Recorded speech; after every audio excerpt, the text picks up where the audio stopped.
राधे राधे, जय श्री कृष्णा, हर हर महादेव। स्वागत है आप सभी का आपके अपने चैनल हमारे संस्कार में। आज हम आपके लिए एक ऐसी जानकारी लेकर आए हैं जो कि कहने को तो सामान्य है, क्योंकि पूजा हर घर में होती है, लेकिन जब उस पूजा के दीपक में फूल बनता है तो उसके रहस्य के बारे में बहुत कम लोग जानते हैं। दीपक में फूल बनने का रहस्य क्या है, वही हम आपको बताने जा रहे हैं। ऐसा माना जाता है, जो भी हिंदू धर्म को मानते हैं और हमारे सनातन धर्म के अनुसार लगभग हर घर में रोजाना पूजा होती है। कहीं कहीं दोनों टाइम होती है, लेकिन सांझ को तो सभी के घरों में होती है, क्योंकि यह एक हमारी सनातन धर्म की परंपरा है। लेकिन हर पूजा का एक जरूरी हिस्सा होता है और वह होता है दीपक जलाना, या कोई कोई उसको जोत जगाना भी कहते हैं, या जोत खड़ी करना भी बोलते हैं, क्योंकि बिना दीपक के हर पूजा पाठ अधूरी मानी जाती है। दीपक ही वह प्रतीक है जो अंधकार में प्रकाश की रोशनी फैलाता है और मानव को सीधा ईश्वर से जोड़ता है। आपने कभी ना कभी इस बात पर गौर किया होगा, जब आप पूजा करते हैं और दीपक जलाते हैं तो उस दीपक की लौ में एक विशेष आकृति जैसा फूल दिखाई देता है। किसी के दीपक में वह दिल के आकार का होता है, किसी के दीपक में आंख के आकार का, और किसी किसी के दीपक में तो छत्र के आकार का होता है। किसी के दीपक में पूरी की पूरी आकृति बन जाती है, जो कि किसी देवी देवता से जुड़ी हुई होती है। किसी के दीपक में 2 पंखुड़ी बन जाती हैं, किसी के में 4, तो किसी के दीपक में पूरा का पूरा फूल बना हुआ दिखाई देता है। हर किसी के दीपक में अलग अलग प्रकार की आकृतियां बनती हैं, और किसी किसी के दीपक में तो यह आकृति रोज ही बनती है, और किसी किसी के दीपक में यह आकृति किसी विशेष दिन पर बनती है। तो भक्तों, आज सबसे पहले इस बात को हम आपको बता रहे हैं, आप इसे ध्यान से समझ लीजिए कि दीपक में फूल बनना या कोई आकृति बनना ये एक साधारण घटना नहीं है। इसका वर्णन हमारे वेद शास्त्रों में भी मिलता है। इसे आध्यात्मिक रूप में एक बड़ा ही शुभ संकेत बताया गया है, और आज की इस वीडियो में हम आपको ये जानकारी देने वाले हैं कि वह दिव्य संकेत क्या है। बहुत से लोग इस संकेत को समझ नहीं पाते, जान नहीं पाते कि पूजा के दिए की लौ में फूल जैसी आकृति क्यों बनती है। इसके पीछे कौन सा दिव्य संदेश या कौन सा दिव्य आशीर्वाद भगवान का छिपा होता है, और अगर हमारे दीपक में यह आकृति बन रही है तो हमें कौन कौन से काम तुरंत करने चाहिए और कौन से काम नहीं करने चाहिए, यह भी हम आपको इस वीडियो में बताएंगे। तो इस वीडियो को आप आखिर तक अवश्य ही देखिएगा और बड़े ध्यान से सुनिएगा। कहीं भी अपने आप आगे बढ़ाकर वीडियो मत देखिएगा, क्योंकि दीपक में फूल बनने का जो रहस्य अगर आप पूरा सुनेंगे तो आपको समझ में आएगा, नहीं तो वो अधूरा ही रह जाएगा। और इसी के साथ ही साथ हम आपसे निवेदन करते हैं, अगर आप चैनल पर नए हैं तो चैनल को सब्सक्राइब करें, वीडियो को लाइक करें, बेल आइकन को भी अवश्य ही दबाएं। कमेंट्स बॉक्स में जय श्री कृष्णा, राधे राधे, हर हर महादेव लिखना ना भूलें, और कमेंट्स बॉक्स में अपनी राय के साथ साथ जय माता दी या हर हर महादेव अवश्य ही लिखें। अगर आप कुछ पूछना चाहते हैं तो आप कमेंट करके पूछ सकते हैं, उसका जवाब भी आपको तुरंत मिलेगा और हम अवश्य ही देंगे। लेकिन हमारे मन में बहुत सारे सवाल उठते हैं और हम कोशिश करेंगे कि आपके सभी सवालों का, सभी प्रश्नों का जवाब आपको हम इस वीडियो में दे दें। अगर फिर भी कोई प्रश्न छूट जाता है तो आप कमेंट करके पूछ सकते हैं। तो चलिए अब हम बताते हैं कि पूजा करते हुए जब दीपक में फूल बनता है या कोई किसी भी प्रकार की आकृति बनती है, तो बहुत से लोगों को लगता है कि यह एक मात्र संयोग है, ये बत्ती कुछ अलग तरीके से बनी होगी, लेकिन नहीं, और बहुत से इसको अनदेखा करते हैं। लेकिन यह एक संयोग मात्र नहीं है, यह परमपिता परमेश्वर की तरफ से जिनकी हम पूजा करते हैं, जिनका हम मन में ध्यान करते हैं, उनकी तरफ से एक दिव्य संकेत होता है। और अगर आध्यात्मिक दृष्टि से इसे देखें, जब दीपक में फूल बनता है तो इसका मतलब है कि जो आप भक्ति कर रहे हैं, जिसके निमित्त कर रहे हैं, जो आप प्रार्थना कर रहे हैं, वह आपकी पूजा, आपकी प्रार्थना ईश्वर तक पहुंच चुकी है और आपके इष्ट देव उसे सुन चुके हैं और आपसे वो प्रसन्न हैं। वह आपको देखते भी हैं और सुनते भी हैं। दीपक में बनने वाला फूल इस बात का संदेश देता है, उसका प्रतीक होता है कि आपके मन की पवित्रता और श्रद्धा अब ऊर्जा में बदलकर ईश्वर तक जा रही है और वह ऊर्जा ही फूल बनकर आशीर्वाद का रूप ले लेती है। दोस्तों, शास्त्रों में ऐसा वर्णित है कि जहाँ सच्ची भक्ति होती है वहाँ चमत्कार अवश्य ही होते हैं, पहले भी होते थे, अभी भी होते हैं। दीपक में फूल बनना वही चमत्कार है जो हमें यह एहसास दिलाता है कि ईश्वर आपके आसपास है और आपकी पूजा से अति प्रसन्न है। आप जो भी पूजा करते हैं वह एकदम सच्ची है, उसमें निष्ठा भक्ति भाव है और आपका जो भाव है वो एकदम पवित्र है। अगर आपके दीपक में भी फूल बनता है तो उसको आप इग्नोर यानी के अनदेखा मत कीजिए, उसे भगवान का आशीर्वाद मानिए और सबसे पहले अपने भगवान को, अपने इष्ट देव को अपने मन से, अपनी आत्मा से धन्यवाद कहिए। और अब इस बात को ध्यान से सुने कि आपको कौन कौन से काम तुरंत करने चाहिए।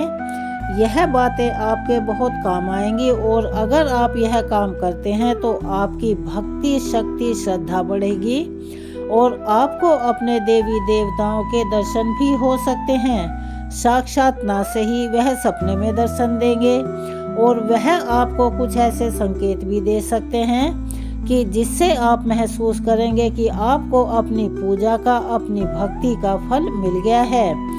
जब आपके दीपक में फूल बनना शुरू हो जाए या कोई आकृति दिखाई देने लगे तो सबसे पहले उस दिन से आपको दूसरों के घर का खाना खाना बंद कर देना चाहिए।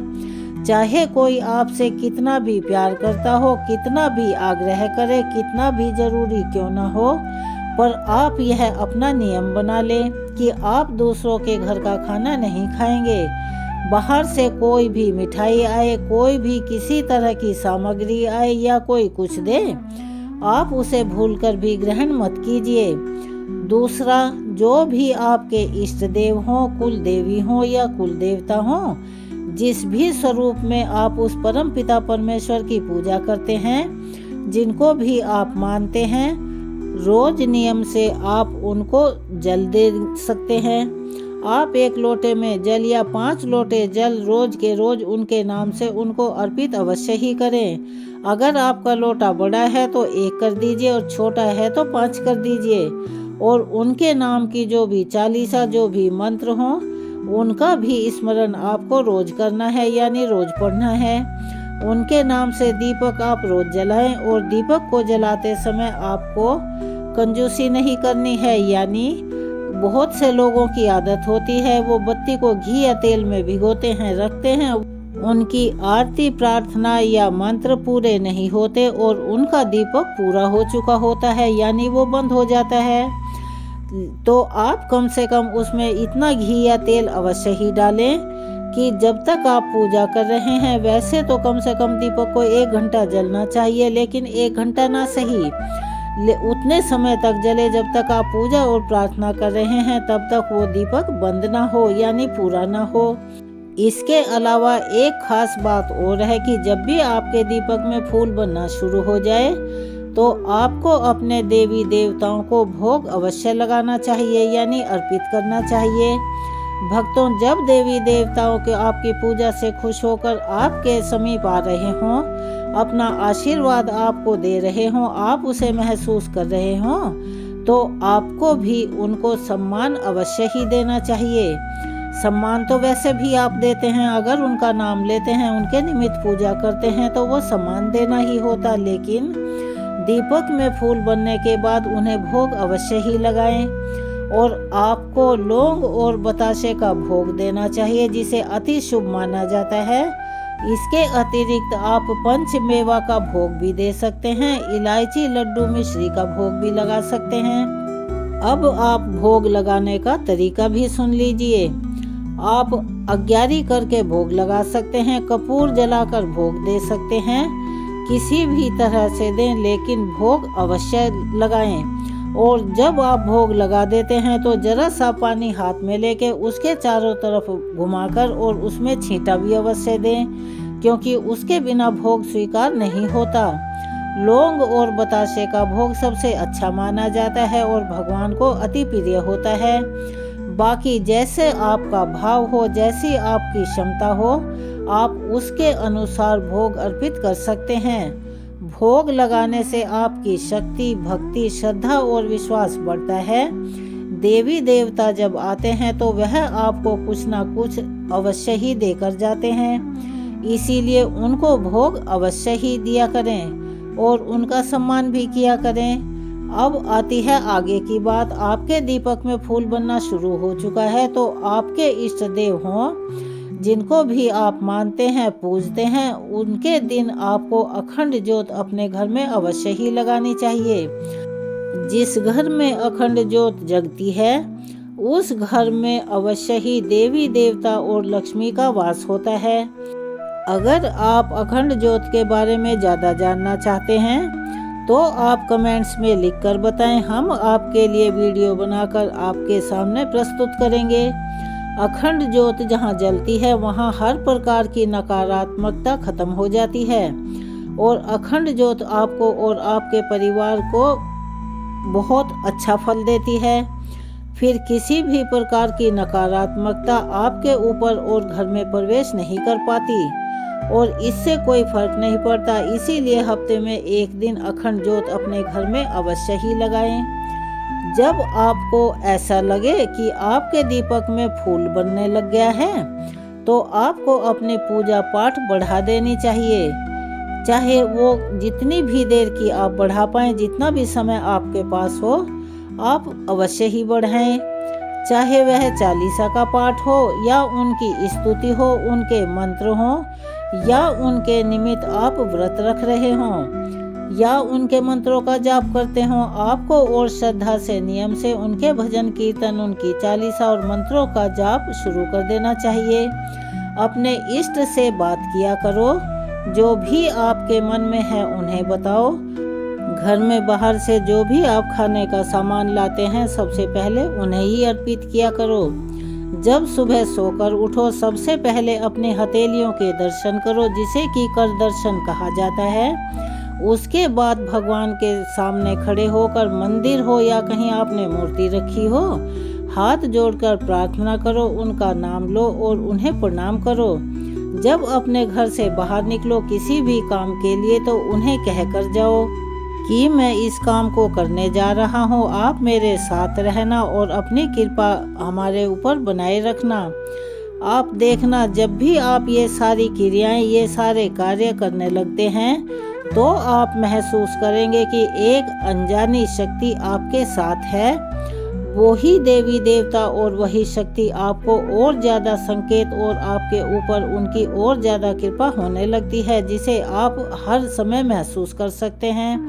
वह और भी आपका साथ देने लगेंगे, आपको उनकी शक्ति मिलेगी, उनका आशीर्वाद मिलेगा और जो काम आपके बनते बनते बिगड़ जाते हैं या रुक जाते हैं वो बनने लगेंगे।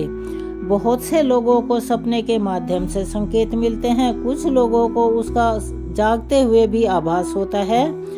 कहीं उन्हें कोई आवाज़ सुनाई देती है, ब्रह्म मुहूर्त में उनकी आंख खुल जाती है, एक खुशबू महसूस होती है, सपने में उन्हें दर्शन होते हैं। लेकिन एक बात जो बहुत ज़रूरी है, यहाँ पर बहुत से लोग गलती क्या करते हैं, कोई भी संकेत हो, कोई भी चमत्कार हो, वो हर किसी को बता देते हैं।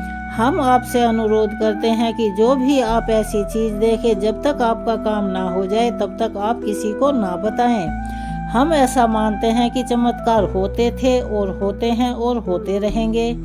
लेकिन एक बात सत्य है, जहाँ पर श्रद्धा और भक्ति सच्ची होती है ये चीज़ें वहीं पर होती हैं, लेकिन इन्हें आज के युग में कोई मानता नहीं है। लेकिन जो मानते हैं वो महसूस करते हैं, और उनके काम हमने भी बनते हुए देखे हैं और हमने खुद भी महसूस किया है। अगर आप किसी और को इस सब चीज़ों के बारे में बता देते हैं तो वो आपसे दूर होने लगती हैं।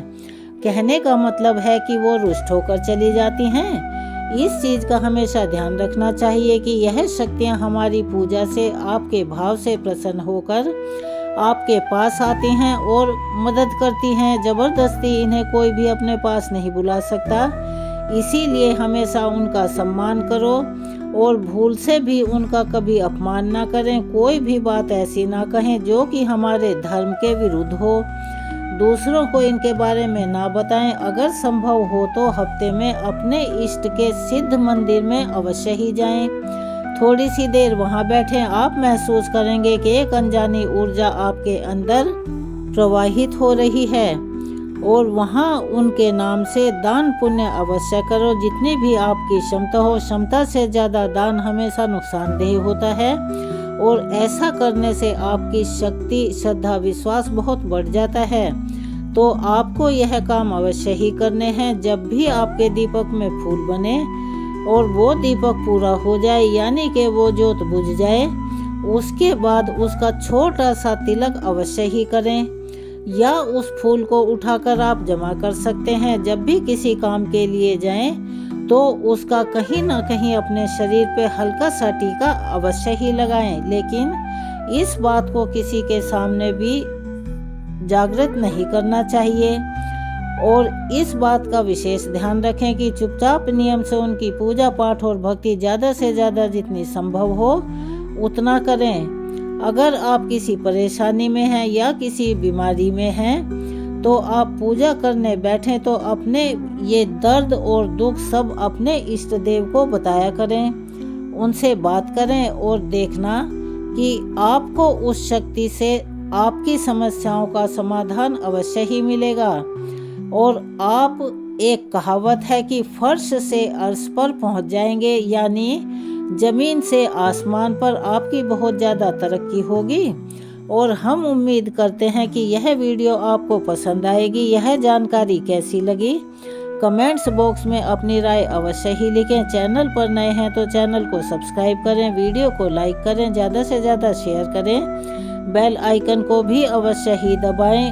कमेंट्स बॉक्स में जय माता दी, हर हर महादेव, जय श्री कृष्णा अवश्य लिखें, जिसे भी आप मानते हों। अपना सहयोग और प्यार हमें ऐसे ही प्रदान करते रहें, क्योंकि आपका सहयोग और प्यार हमारी शक्ति है और हमारी बहुत मदद करता है, जबकि आपको टाइम बहुत कम लगता है। तो चलिए मिलते हैं अगली वीडियो में और नई जानकारी के साथ। तब तक के लिए जय श्री कृष्णा, राधे राधे, हर हर महादेव, धन्यवाद।